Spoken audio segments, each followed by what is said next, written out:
In today's video, I'm going to teach you how to create a Pandadoc contract.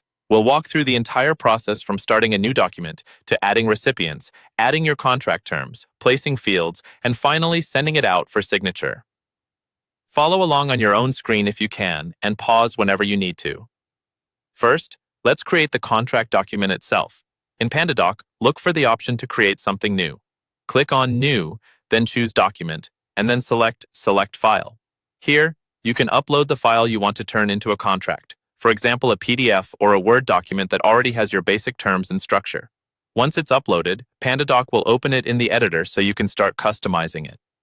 Next, you need to add your recipients. These are the people who will receive and sign the contract. Find the recipient section, usually at the top or side of the editor, and add each person's name and email address. Double-check spelling here, because any mistake will mean your contract doesn't reach the right person. Now let's add or adjust the contract text. On the right-hand side, you'll see a panel with different content options. Find the text block, then click and drag it into the document where you want to add or edit your terms. You can use this to write out clauses, add custom details, or clarify any parts of the agreement. Take your time to make sure the language is clear and complete, since this is what your recipients will be agreeing to. Once your text looks good, it's time to place the fields that need to be filled in. From that same right panel, locate the signature field and the date field. Drag a signature field onto the document where you want each person to sign. Do the same with a date field wherever the signing date should appear. Make sure these are positioned neatly so the document looks professional and is easy for recipients to follow. After the fields are placed, you need to assign each one to the correct recipient.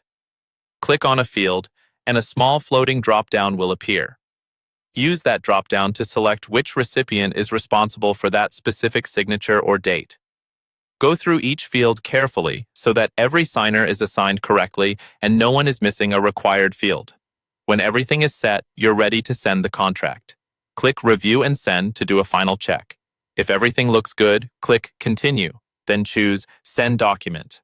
Pandadoc will email the contract to your recipients and you'll be able to track when they open it and sign. And that's the full process of creating a Pandadoc contract from start to finish.